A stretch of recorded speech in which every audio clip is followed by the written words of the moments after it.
Hello, dear viewers, and welcome back to Royal Style, your ultimate destination for uncovering the hidden narratives and profound symbolism woven into the fabric of royal history and celebrity culture.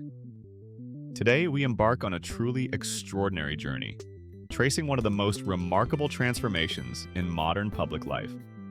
We're talking about a woman once tragically dubbed the most hated woman in Britain. A figure who, against all odds, has ascended to a position where kings and queens now offer their respectful bows. Her astonishing journey from public pariah to revered monarch is a testament to resilience, strategic brilliance, and a secret weapon that was, quite literally, hanging in her closet. Today, we delve deep into the captivating saga of how Camilla Parker Bowles masterfully utilized the nuanced power of fashion to meticulously reshape her public identity, transitioning from the infamous other woman in the world's most scrutinized love triangle to the dignified and accepted queen. This isn't just a story about clothes. It's a fascinating study in perception, patience, and the profound impact of visual communication. Before we unravel this intricate tapestry of transformation, do remember to show your support for our channel by giving this video a hearty like. And if you haven't already, please subscribe to Royal Style for more exclusive insights into the captivating world of royalty and their sartorial choices. Your engagement helps us continue bringing these stories to you. To truly appreciate the magnitude of Camilla's metamorphosis, we must first transport ourselves back in time to the turbulent and emotionally charged decade of the 1990s. This was an era dominated by intense media scrutiny, particularly concerning the British royal family. In the eyes of the global press and a significant segment of the public, Camilla'S, later Parker Bowles, was unequivocally cast as the antagonist in what was arguably the world's most famous and heartbreaking modern fairy tale. She was, quite simply, the villain, perceived as the catalyst for the painful dissolution of the seemingly idyllic marriage between the Prince and Princess of Wales. The vitriol directed towards her was unprecedented, a relentless barrage of negative headlines and scathing public opinion that painted her as an unsympathetic figure, a disruptive force in a narrative many wished had a different ending. During this period of intense public vilification, Camilla's wardrobe, perhaps unconsciously at first, mirrored her embattled position. There were no sophisticated stylists orchestrating her appearances, no grand, overarching plan for public image management. What we observed was a collection of garments that spoke volumes, not of aspiration or grandeur, but of a quiet desire for anonymity and an almost defiant rejection of the spotlight. Her attire consisted predominantly of sensible tweed jackets, robust and unpretentious, often in earthy tones like heather gray, muted olive, or understated navy. These were garments tailored for utility and comfort in the British countryside, not for the dazzling glare of flashbulbs or the discerning eyes of fashion critics. Her dresses were often shapeless, designed to conceal rather than flatter, rendered in dark, utterly forgettable colors, browns, deep greens, and charcoals that seemed purposefully chosen to allow her to blend into the background. Her footwear choices reinforced this pragmatic approach. Practical, low heels, designed for walking across uneven terrain rather than making a grand entrance. This wasn't fashion as a statement, it was fashion as camouflage. She was dressing for the rugged landscapes of rural Britain, for private engagements and quiet country pursuits, certainly not for the unforgiving front pages of national newspapers. Her clothes, in their very unassuming nature, seemed to scream a clear, albeit perhaps subconscious message. I am not trying to compete. I am not seeking attention. I am merely existing. In the brutal and often unforgiving court of public opinion, where appearances can dictate destinies, this passive strategy proved to be profoundly failing. She did not project the image of a future queen, or even a sympathetic figure.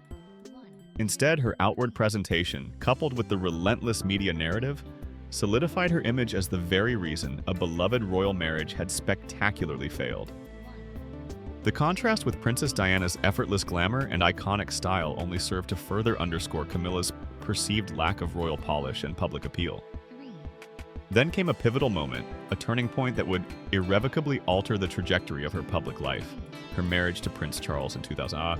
With this significant event, a meticulously orchestrated 2-decade-long master plan began to unfold. a sophisticated and patient strategy we can aptly christen Operation Acceptance. This wasn't an overnight transformation. It was a gradual, deliberate, and remarkably effective campaign to slowly but surely win over a skeptical nation. The initial and most striking shift in her sartorial choices was the dramatic disappearance of the dark, heavy fabrics that had defined her previous era. In their place emerged a veritable sea of soft, non-threatening pastel hues. These were not merely colors. They were carefully selected psychological tools.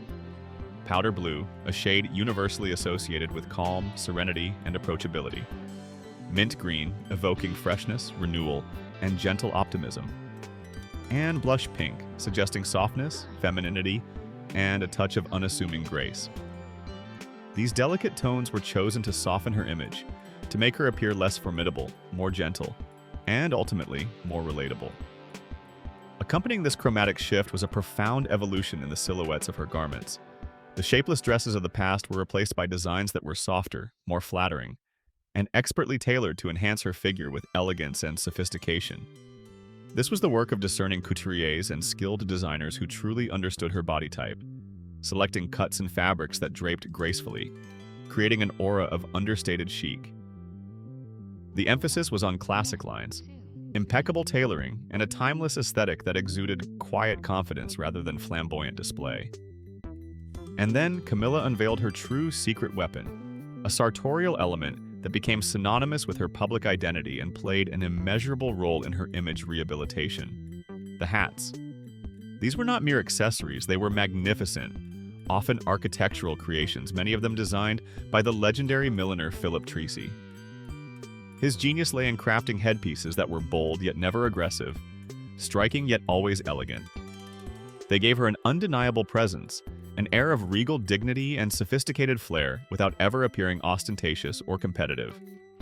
Whether adorned with delicate feathers, sculptural bows, or intricate veiling, these hats framed her face beautifully, adding a touch of drama and individuality while maintaining a sense of propriety. They became a visual shorthand for her evolving persona, a carefully curated message conveyed without uttering a single word. I am the supportive wife, standing steadfastly by my husband's side. I am not a threat to the cherished memory of Princess Diana. I am here to serve, to support, and to fulfill my duty to Charles and the monarchy. Every outfit during this period was chosen with a specific, strategic objective: to be pleasant, elegant, appropriate, and crucially, ultimately, forgettable in a way that allowed her to recede into a supportive role rather than dominate the narrative. The explicit goal was never to become a fashion icon, but rather to achieve something far more vital and challenging: to become accepted, gradually and gracefully, by a nation that had once so vehemently rejected her. This meticulous, decades-long campaign of sartorial diplomacy continued to unfold, piece by carefully chosen piece, until the moment arrived that would usher in the final, most powerful phase of her transformation. On September 8, 2022, the world mourned the passing of Her Majesty Queen Elizabeth II, a monarch whose reign had spanned an astonishing 7 decades. With this profound loss and the subsequent ascension of King Charles III, Camilla's role within the monarchy was irrevocably elevated. She became Queen Consort, a title that solidified her position at the apex of the royal family. The transformation was now complete, and her wardrobe, reflecting this ultimate shift in status and responsibility, moved into its final, most authoritative phase. The soft pastels, having served their purpose of gentle integration and acceptance, now respectfully made way for deep, commanding, and unequivocally regal colors. We began to see her frequently in majestic royal blue, a hue historically associated with sovereignty, stability, and dignity. In the vibrant crimson red, a color of power, passion, and tradition, often used for coronation robes and state attire. And in powerful, pristine whites, symbolizing purity, new beginnings, and often the ultimate expression of formal royal grandeur. Furthermore, this era marked the emergence of what we can affectionately call her heavy artillery. Camilla began to wear the historic brooches, the elaborate necklaces, the sparkling tiaras, and other priceless jewels that had once belonged to Queen Elizabeth II herself. This wasn't merely about adorning herself with beautiful trinkets. It was a profound and direct visual claim to royal lineage, continuity, and legitimacy. Each diamond parure, each sapphire pendant, each pearl necklace was steeped in centuries of history, a tangible link to generations of monarchs. By wearing these treasured heirlooms, Camilla wasn't just accessorizing.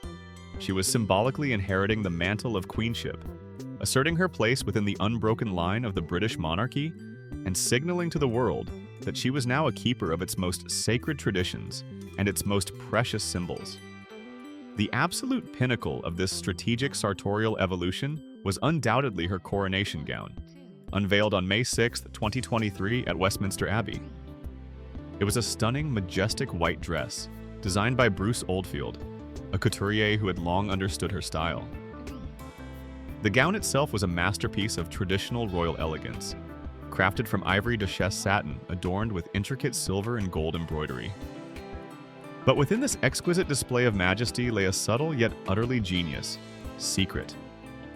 Hidden meticulously within the golden thread of the embroidery were the names of her beloved children and grandchildren, a deeply personal touch that connected her to her family. And, in a move that disarmed even the most skeptical observers and melted countless hearts, the gown featured tiny, exquisitely rendered portraits of her two cherished rescue dogs, Beth and Bluebell. This was the final, brilliant stroke in her decades-long campaign. A masterful combination of ultimate regal majesty and an irresistibly charming, profoundly human touch. It showed a queen who was both a powerful symbol of state and a relatable, compassionate individual. A woman who understood the importance of both tradition and personal connection. So, as you can now clearly see, this remarkable journey was never just about the superficial act of choosing clothes. It was a meticulously calculated, incredibly patient, and profoundly effective 30-year public relations campaign, executed with unwavering dedication to win over a skeptical nation.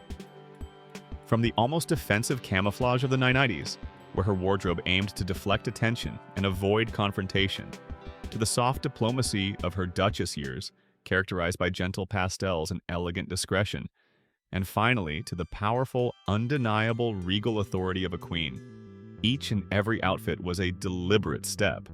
Each garment was a carefully chosen piece of armor, a strategic statement in her slow, steady, and ultimately triumphant march to the throne.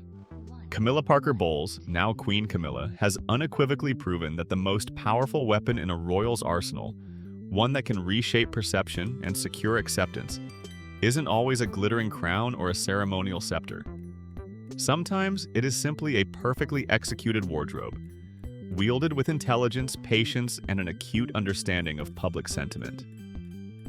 What do you, our esteemed viewers, think of Queen Camilla's extraordinary transformation? Do you believe fashion can truly wield such profound power in shaping public opinion and royal destiny? Share your thoughts, reflections, and any insights you might have in the comments section below. We love hearing from you and engaging in these fascinating discussions. And of course, don't forget to like this video, subscribe to Royal Style, and hit that notification bell so you won't miss our next deep dive into the untold fashion stories of the world's most captivating royal figures. Thank you for watching, and until next time, keep it stylish and keep it royal.